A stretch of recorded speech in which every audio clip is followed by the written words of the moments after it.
ಈ ನಮ್ಮ ಇಂಡಸ್ಟ್ರಿ ಏನಿದೆ, ಕನ್ನಡ ಇಂಡಸ್ಟ್ರಿ ನಡೀತಿಲ್ಲ ಅಥವಾ ಮುಂದುವರಿತಿಲ್ಲ ಅಂತಿದ್ದಾರೆ. ಸಿನಿಮಾಗಳು ಬರ್ತಿಲ್ಲ, ಥಿಯೇಟರ್ಸ್ ಎಲ್ಲ ಹೊಡಿತಿದ್ದಾರೆ, ಅಂಥವ್ರಿಗೆ ಏನಂತ ಹೇಳ್ತೀರಿ? ಈ ಕನ್ನಡದ ಪ್ರೇಕ್ಷಕ ವರ್ಗ ಇಷ್ಟೇ ಇರೋದು. ಇದು ಬರೀ ಖರ್ಚು ಮಾಡ್ತೀನಿ ಬಟ್ ಏನು ವಾಪಸ್ ಬರೋದಿಲ್ಲ ಅಂತ ಅಂದಾಗ ಅವನು ಯಾಕೆ ನಡೆಸ್ತಾನೆ ಅದನ್ನು? ಈ ಬದಲಾವಣೆಗಳಿಗೆ ತನ್ನನ್ನು ತಾನು ಹೇಗೆ ಒಗ್ಗಿಸ್ಕೊತಾನೆ ಅಂಥವನು ಮಾತ್ರ ಬದುಕೋದು. ಅದು ಶಂಕರ್ನಾಗ್ ಮೆಟ್ರೋ ಸ್ಟೇಷನ್ ಅಂತ ಒಂದಿಲ್ಲ, ಒಬ್ಬ ಒಳ್ಳೆ ಕೆಲಸ ಮಾಡಿದ್ದಾನೆ ಅಂತಲೇ ಅವನು ಗುರುತಿಸೋದು ಒಂದು ಸುಸಂಸ್ಕೃತ ಸಮಾಜದ ಲಕ್ಷಣ. ಒಂದು 100 ಇದು ಅದು ಆಟೋ ಸ್ಟೇಷನ್ಗಳಿದೆಯಲ್ಲ, ಕರೆಕ್ಟ್, ಅದರ ಹೆಸರು ಶಂಕರ್ನಾಗ್ ನಿಲ್ದಾಣ. ಕರೆಕ್ಟ್. ಅದಕ್ಕಿಂತ ಬೇಕಾ ಜನರ ಪ್ರೀತಿ? ವಿಮರ್ಶೆಗಳು ಬಂದಿದೆ ಈ ಚಿತ್ರದ ಬಗ್ಗೆ, ಅದ್ಭುತವಾದ ವಿಮರ್ಶೆಗಳು ಬಂದಿದೆ. ಇಂಥ ಒಂದು ಒಳ್ಳೆಯ ಚಿತ್ರವನ್ನು ದಯವಿಟ್ಟು ಕಳ್ಕೋಬೇಡಿ. ಹಾಯ್, ಹಲೋ, ಎಲ್ಲರಿಗೂ ನಮಸ್ಕಾರ. Welcome to cycle gap YouTube channel. ನಾನು ನಿಮ್ಮ ರಾಹುಲ್ ಮಾತಾಡ್ತಾ ಇದ್ದೀನಿ. ಇವತ್ತು ದತ್ತಾಣ ನನ್ನ ಜೊತೆಗಿದ್ದಾರೆ. ಬನ್ನಿ ದತ್ತಾಣಗೆ ಮಾತಾಡ್ಸ್ಕೊಳೋಣ. ದತ್ತಾಣ ನಮಸ್ಕಾರ. ನಮಸ್ಕಾರಪ್ಪ. ಹೇಗಿದ್ರೆ ದತ್ತಾಣ? ನನಗೆ ಏನು ಆಗೋದಂದರೆ, ಜಗ್ಗೆ ಸರ್ ಜೊತೆಗೆ ಒಂದು ಇಂಟರ್ವ್ಯೂ ಮಾಡಿದ್ದೀನಿ ನಿಮ್ಮದು. ತುಂಬ ಈಗ ವಯಸ್ಸಾಗಿದೆ ಅಂತಲ್ಲ, ಈಗಲೂ ಚಿರ ಯುವಕರ ಥರ ಮಾತಾಡ್ತೀರಾ. ಅದು ಹೇಗೆ ದತ್ತಾಣ ನಿಮ್ಮಲ್ಲಿ? ಹೇಗೆ ಅಂತಂದರೆ, ನನಗೆ ವಯಸ್ಸಾಗಿದೆ ಅಂತ ಅಂದ್ಕೊಂಬಿಟ್ರೆ ವಯಸ್ಸಾಗೋಗುತ್ತೆ. ಓಕೆ, ಅದಾಗಿದೆ ಅಂತ ಅಂದ್ಕೋಬಾರ್ದು ಅಂತ. ಅದಕ್ಕೆ ಸ್ವಲ್ಪ ನಿಮ್ಮಂಥವ್ರ ಜೊತೆಯಲ್ಲಿ ಸೇರಿಕೊಂಡು ನೀವು ಮಾತಾಡೋ ರೀತಿ ಒಳಗೆ, ಓಕೆ, ಅದು ಕೆಟ್ಟದಿರ್ಬೋದು, ಒಳ್ಳೇದಿರ್ಬೋದು, ಓಕೆ, ಅದು ನಿಮ್ಮನ್ನು ಸಮಾನ ವಯಸ್ಕನನ್ನಾಗಿ ನೋಡಿದಾಗ ನಾನು ನಿಮ್ಮ ವಯಸ್ಸಿನವನಾಗ್ತೀನಿ. ಹಾಗಾಗಿ ಸ್ವಲ್ಪ ಯೌವನ ಅನ್ನೋದು ಮರುಕಳಿಸುತ್ತೆ ನನಗೆ. Okay, okay. ಯಾರು ಹೀಗೆ ರೇಗಿಸಿದಾಗ ನೀವು ಅವ್ರಿಗೆ ಏನು ಉತ್ತರ ಕೊಡ್ತೀರಾ, ಅಥವಾ ಟಾಂಗ್ ಅಥವಾ ಏನು ಕೊಡ್ತೀರಾ? ರೇಗಿಸೋದು ಅಂತ ಅಂದ್ಕೊಳ್ಳೋದೇ ಇಲ್ಲ ನಾವು. ಓಕೆ, ಮಾತೆಲ್ಲ ಮಾತೆ. Okay, okay. ಕೆಲವು ಸಾರಿ ಹರಟೆ ಆಗುತ್ತೆ, ಕೆಲವು ಸಾರಿ ಚಿಂತನೆಗಳಾಗುತ್ತೆ, ಕೆಲವು ಸಾರಿ ಯೋಚನೆಗಳಾಗುತ್ತೆ, ಕೆಲವು ಸಾರಿ ಗುದ್ದಾಟಗಳಾಗುತ್ತೆ.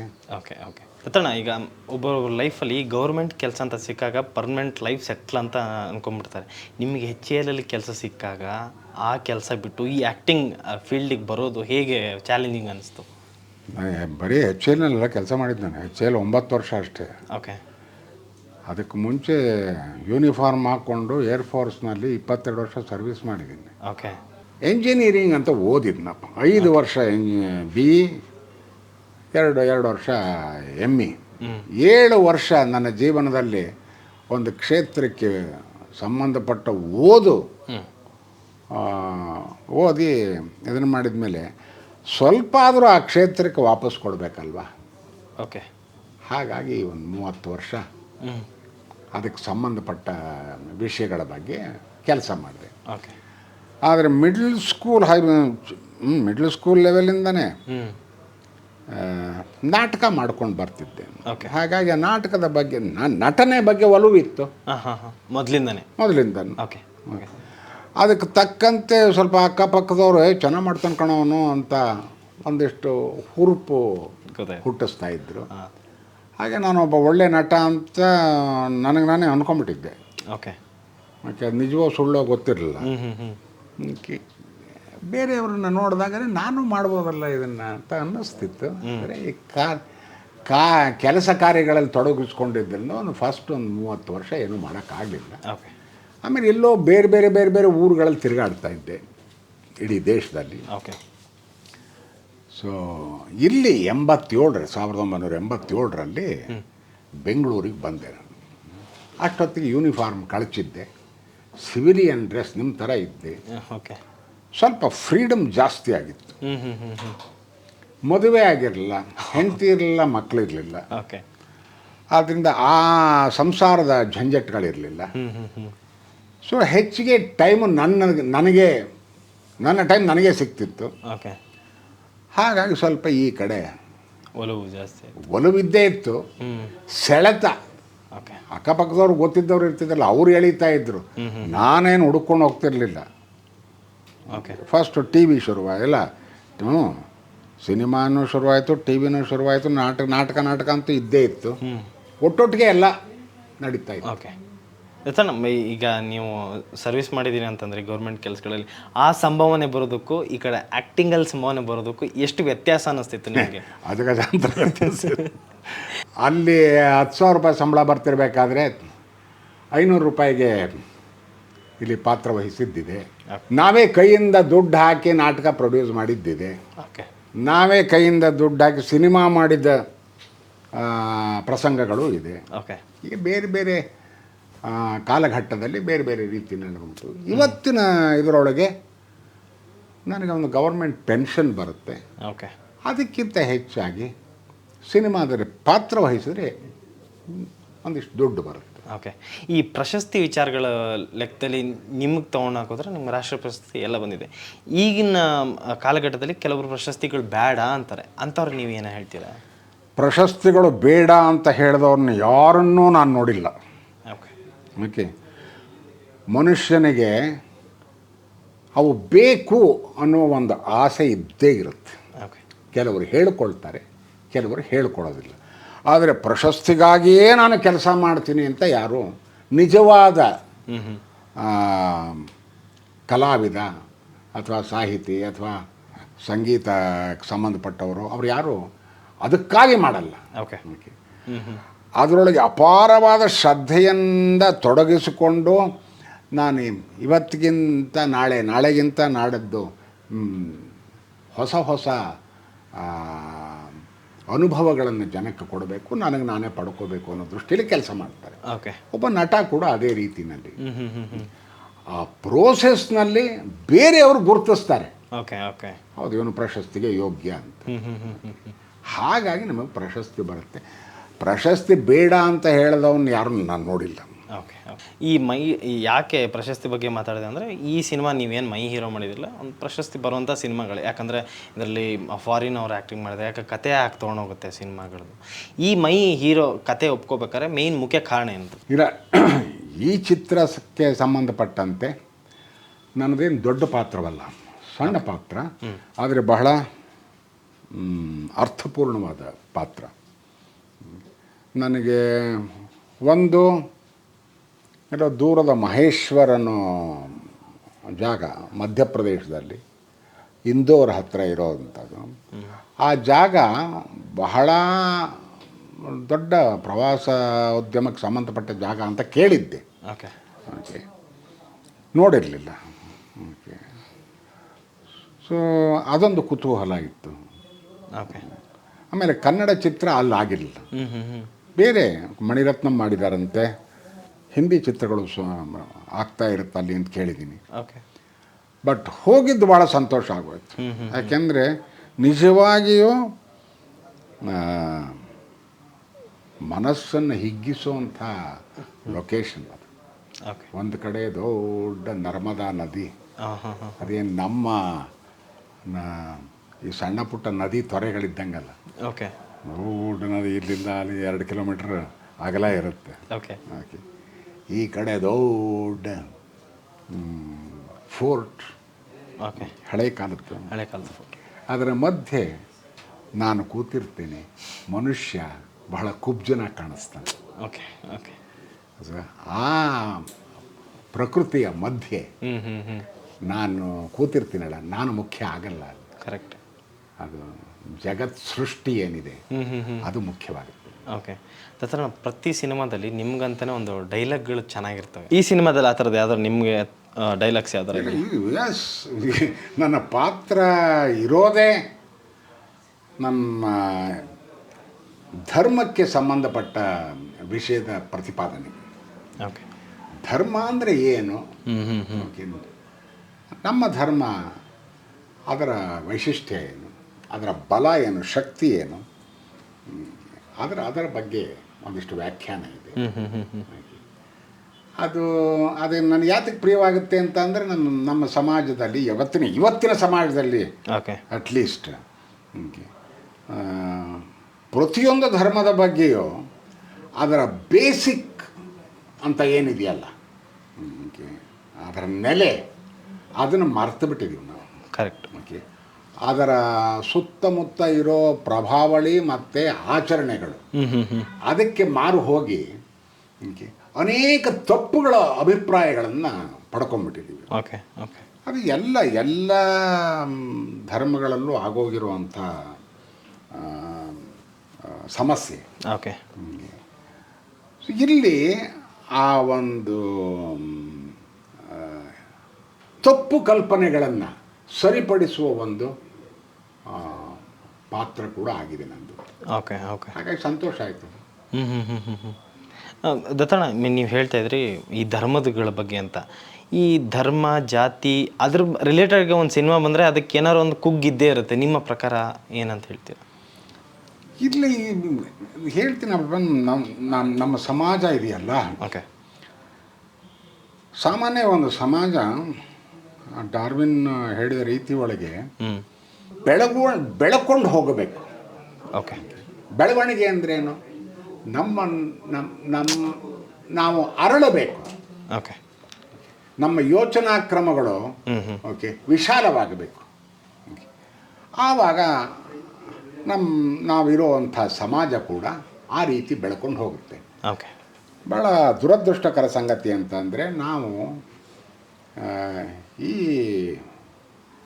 2 ಶತಮಾನಗಳಿಂದ ಬೆಳ್ಕೊಂಡು ಬಂದಿರೋ ರೀತಿ ಇದೆಯಲ್ಲ, ಇಲ್ಲಿ ನಾವು ಕುಬ್ಜರಾಗ್ತಿದ್ದೀವಿ ಹೊರತು ಹಿಗ್ಗುತ್ತಾ ಇಲ್ಲ. ಓಕೆ. ನಮ್ಮ ಮನಸ್ಸುಗಳು ವೈಶಾಲ್ಯತೆಯನ್ನು ಪಡ್ಕೊಳ್ಳೋದ್ರ ಬದಲು ಓಕೆ ಕುಂಠಿತವಾಗ್ತದೆ. ಇವನ್ನು ಸರಿಪಡಿಸಬೇಕಾದ್ದು ನಮ್ಮ ಜವಾಬ್ದಾರಿ. ಸಮಾಜದಲ್ಲಿರೋರು ಎಲ್ಲರೂ ಓಕೆ, ಸಾಹಿತಿಗಳಾಗ್ಬೋದು, ಸಾಂಸ್ಕೃತಿಕ ಲೋಕದವರಿಗೆ ಸ್ವಲ್ಪ ಹೆಚ್ಚಿನ ಜವಾಬ್ದಾರಿ ಇರುತ್ತದೆ. Okay okay. ಈ ರಾಜಕೀಯ ಶಕ್ತಿಗಳಿಗೆ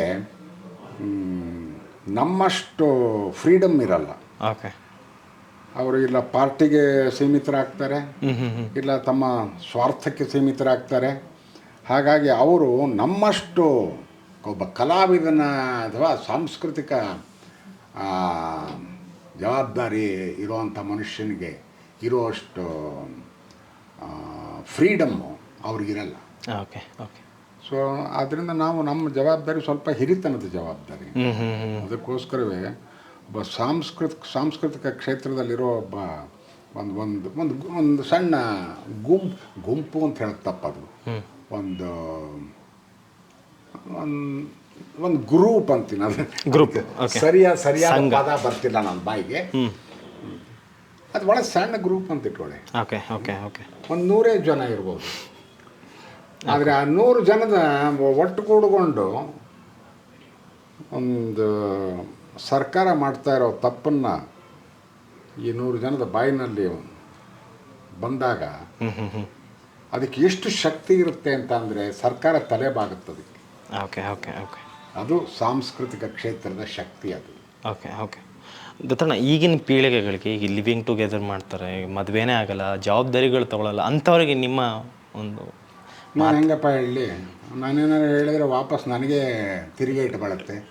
ಏನು ಅಷ್ಟೇ ಜವಾಬ್ದಾರಿಹೀನ ಮನುಷ್ಯ, ಅದಕ್ಕೆ ಮದುವೆ ಆಗಲಿಲ್ಲ, ಓಕೆ, ಸಂಸಾರದಿಂದ ದೂರ ಓಡಿ ಹೋಗ್ತೀವಿ ಅಂತ ಹೇಳಿಬಿಡ್ತಾರೆ. ಓಕೆ. ಆದರೆ ಪ್ರತಿಯೊಬ್ಬನಿಗೂ ತನ್ನದೇ ಆದ ಒಂದು ವಿಚಾರ ಇರುತ್ತೆ ತಲೆ ಒಳಗೆ. ನಾನು ಸಂಸಾರ ಬಿಟ್ಟು ಓಡಿ ಹೋಗಿಲ್ಲ, ಅಥವಾ ಸಂಸಾರವನ್ನು ಕಡೆಗಣಿಸಿ ಸನ್ಯಾಸಿ ಆಗಲಿಲ್ಲ. ನಾನು ಮನುಷ್ಯನಾಗೆ ಬಾಳಿದ್ದೀನಿ. ನನಗೆ ಕೆಲವು ಬಂಧನಗಳು ಬೇಡ, ನಾನು ಸ್ವಲ್ಪ ನನ್ನದೇ ರೀತಿಯಲ್ಲಿ ಬದುಕಬೇಕು ಅನ್ನೋ ದೃಷ್ಟಿಯಲ್ಲಿ ಹೀಗಿದ್ದೀನಿ. ಈ ಮೈ ಹೀರೋ ಸಿನಿಮಾ ಈ ಇಂಗ್ಲೀಷ್ ಅವರು ಮಾಡಿದ್ದಾರೆ. ಫಸ್ಟ್ ಟೈಮ್ ಕನ್ನಡದಲ್ಲಿ ಆ್ಯಕ್ಟ್ ಮಾಡಿದಾಗ ಅಥವಾ ಈ ಕನ್ನಡ ಸಿನಿಮಾಗಳಲ್ಲಿ ಈ ಅಂಥವ್ರು ಬಂದು ಆ್ಯಕ್ಟ್ ಮಾಡಿದಾಗ ನಿಮ್ಗೆ ಹೇಗೆ ಅನಿಸೋದು ದತ್ತಣ್ಣ? ಹೇಗೆ ಅನ್ಸೋಂತಲ್ಲ, ಹ್ಯಾಪಿ. ಓಕೆ, ಒಂದು ಮಲ್ಟಿಲಿಂಗ್ವಲ್ ಪ್ರೊಡಕ್ಷನ್, ಬೇರೆ ಬೇರೆ ದೇಶಗಳವರು ಬಂದು ಒಟ್ಟಾಗಿ ಕೂತು ಮಾಡ್ತೀವಲ್ಲ, ಬೇರೆ ಬೇರೆ ಪ್ರಾಂತ್ಯಗಳವರು ಬಂದು ಒಟ್ಟಾಗಿ ಕೂಡು ಮಾಡ್ತೀವಲ್ಲ, ಅದೊಂದು ಸಂತೋಷದಾಯಕವಾದ ವಿಷಯ. ಅವನು ಎರಿಕ್ ರಾಬರ್ಟ್ಸ್ ಅಂತ ಹೇಳಿ, ಅವನು ಹಾಲಿವುಡ್ ಆ್ಯಕ್ಟರ್, ಅವನು ಕರೆಕ್ಟ್. ನಾನು ಇಲ್ಲಿ ಕರ್ನಾಟಕದ ಆ್ಯಕ್ಟ್ರು. ನಾವಿಬ್ಬರು ಒಂದೇ ಸಿನಿಮಾದಲ್ಲಿ ಮಾಡ್ತೀವಿ ಅಂತಂದರೆ ಅದೊಂದು ಸಂತೋಷದ ವಿಷಯ. Okay okay. ಅದರೊಳಗೆ ಆ ಗ್ಯಾರಿ, ಅವನ ಹೆಸರು ಬರೋದಿಲ್ಲ ನನ್ನ ಬಾಯಿಗೆ, ಯಾಕೆಂದರೆ ಅದು ಫ್ರೆಂಚ್ ಹೆಸರು. ಓಕೆ, ಆದ್ದರಿಂದ ಅವನ ಸ್ಕ್ರೀನ್ ನೇಮ್ ಹೇಳ್ಬಿಡ್ತೀನಿ, ಗ್ಯಾರಿ ಅಂತ. ಆ ಗ್ಯಾರಿ ಜೊತೆಯಲ್ಲಿ ನಾನು ಮಾಡಿದ ನನಗೆ ಭಾಳ ಸಂತೋಷ ಕೊಟ್ಟಿದೆ. ಅಲ್ಲಿ ನಮ್ಮನ್ನು ತೂಗಿಸ್ಕೊಳ್ಳೋ ಇದು ಒಂದು ಸಂದರ್ಭ ಬರುತ್ತೆ. ಓಕೆ, ಅವನು ಅಲ್ಲೆಲ್ಲ ನೋಡ್ಕೊಂಡು ಬಂದವನು.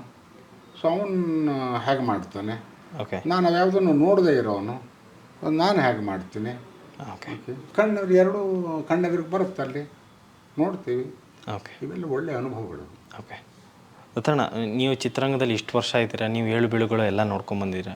ಈ ನಮ್ಮ ಇಂಡಸ್ಟ್ರಿ ಏನಿದೆ, ಕನ್ನಡ ಇಂಡಸ್ಟ್ರಿ ನಡೀತಿಲ್ಲ ಅಥವಾ ಮುಂದುವರಿತಿಲ್ಲ ಅಂತಿದ್ದಾರೆ, ಅಂಥವ್ರಿಗೆ ಏನಂತ ಹೇಳ್ತೀರಾ ಜಗ? ಇಂಡಸ್ಟ್ರಿ ಮುಂದುವರಿತಿಲ್ವಾ? ಇಲ್ಲ, ಹೊರಿತಿಲ್ಲ, ನಿಂತು ಹೋಗಿದೆ, ಯಾವುದೋ ಸಿನಿಮಾಗಳು ಬರ್ತಿಲ್ಲ, ಥಿಯೇಟರ್ಸ್ ಎಲ್ಲ ಹೊಡಿತಿದ್ದಾರೆ.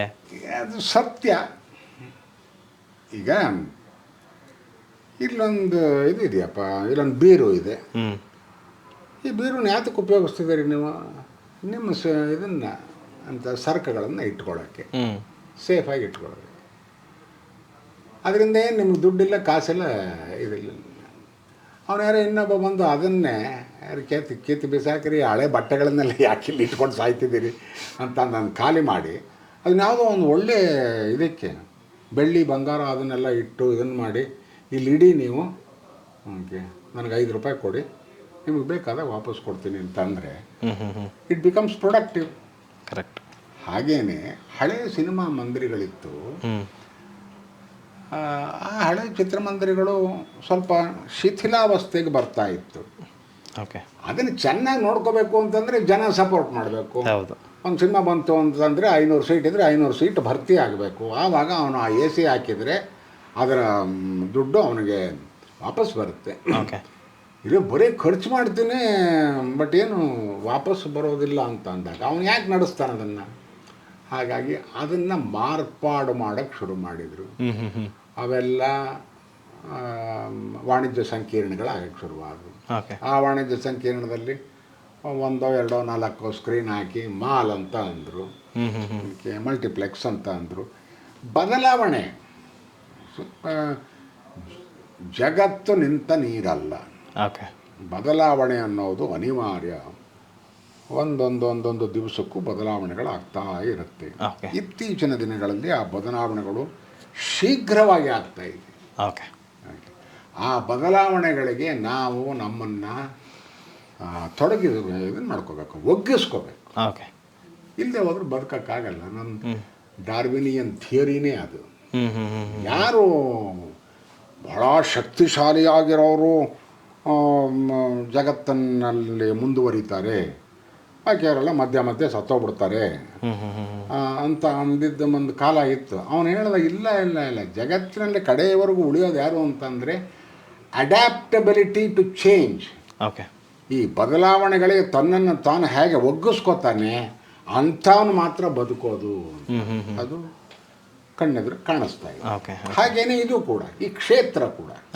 ಈ ಪ್ಯಾನ್ ವರ್ಲ್ಡ್ ಸಿನಿಮಾಗಳು ಬಂದಮೇಲೆ ಈ ಥರ ಬದಲಾವಣೆಗಳು ಸ್ಟಾರ್ಟ್ ಆಯ್ತಾ ಹೇಗೆ ಅಂತ?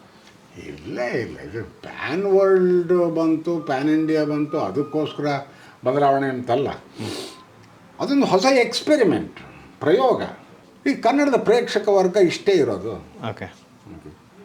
ಆದರೆ ತೆಲುಗಿಂದು ಇಷ್ಟಿದೆ, ತಮಿಳ್ದು ಇಷ್ಟಿದೆ, ಹಿಂದಿದು ಇಷ್ಟಿದೆ.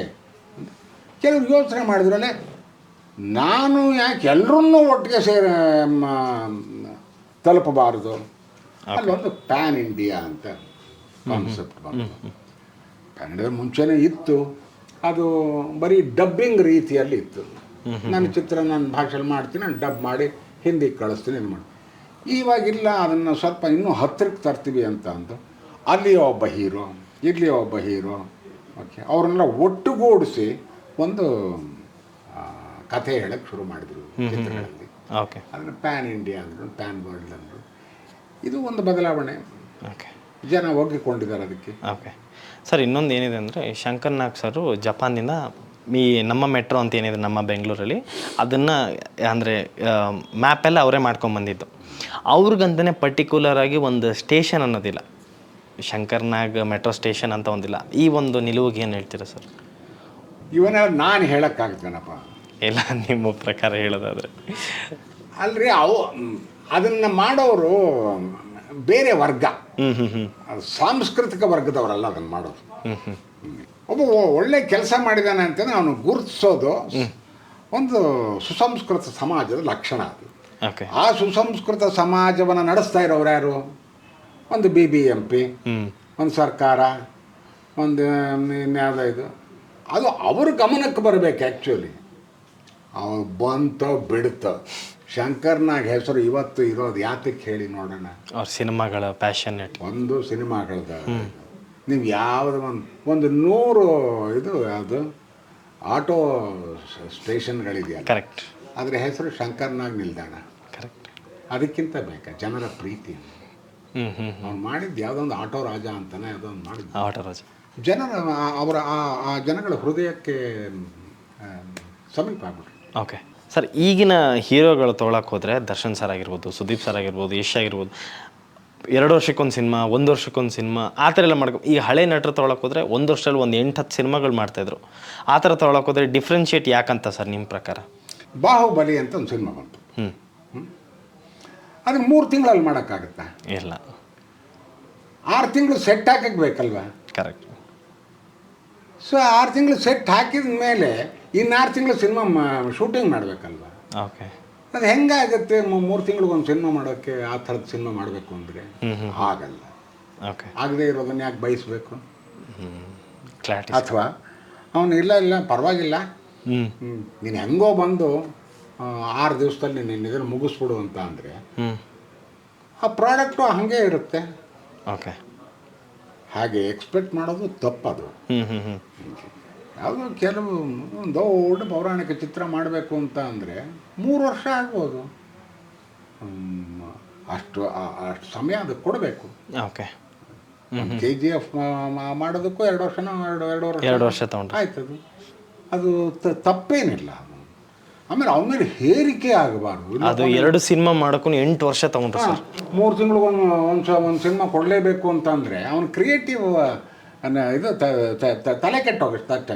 ಆಮೇಲೆ ನಿವಾನ್ಸ್ಕೋಬೇಕಾಗಿತ್ತು ಪಾಪ ನಿಮಗೋಸ್ಕರ. ಓಕೆ. ಓಕೆ ಸರ್, ಈ ಮೈ ಹೀರೋ ಸಿನಿಮಾ ರಿಲೀಸ್ ಆಗಿ ವಿಶ್ವದಾದ್ಯಂತ ಸಕಲ ಪ್ರದರ್ಶನ ಕಾಣ್ತಿದೆ. ನಿಮ್ಮ ಪ್ರಕಾರ ಹೇಳೋದಾದ್ರೆ ಸರ್? ನೋಡಪ್ಪ, ನಾನು ನೋಡಿದ ಈ ಚಿತ್ರ ಇದೆಯಲ್ಲ, ನನಗೆ ಬಹಳ ಸಂತೋಷ ಕೊಟ್ಟಂಥ ಚಿತ್ರ. ಓಕೆ. ಕೆಲವು ಕಾರಣಗಳಿಗೆ. ಒಂದು ಇದರ ವಸ್ತು ಇದೆಯಲ್ಲ, ಹ್ಯುಮ್ಯಾನಿಟಿಗೆ ಸಂಬಂಧಪಟ್ಟು, ಮಾನವೀಯತೆಗೆ ಸಂಬಂಧಪಟ್ಟು. ಓಕೆ. ಈ ಮಾನವೀಯತೆ ಅನ್ನೋದು ಬರೀ ಚಿಕ್ಕಮಗಳೂರು ಮಾನವೀಯತೆ ಅಲ್ಲ, ಬೆಂಗಳೂರು ಮಾನವೀಯತೆ ಅಲ್ಲ, ಇಡೀ ವಿಶ್ವಕ್ಕೆ ಸಂಬಂಧಪಟ್ಟ, ಕುವೆಂಪು ಅವರು ಹೇಳಿದ ಹಾಗೆ ವಿಶ್ವ ಮಾನವ ಪ್ರಜ್ಞೆ ಇರುವಂಥ ಒಂದು ವಿಷಯ ಇದು. ಓಕೆ.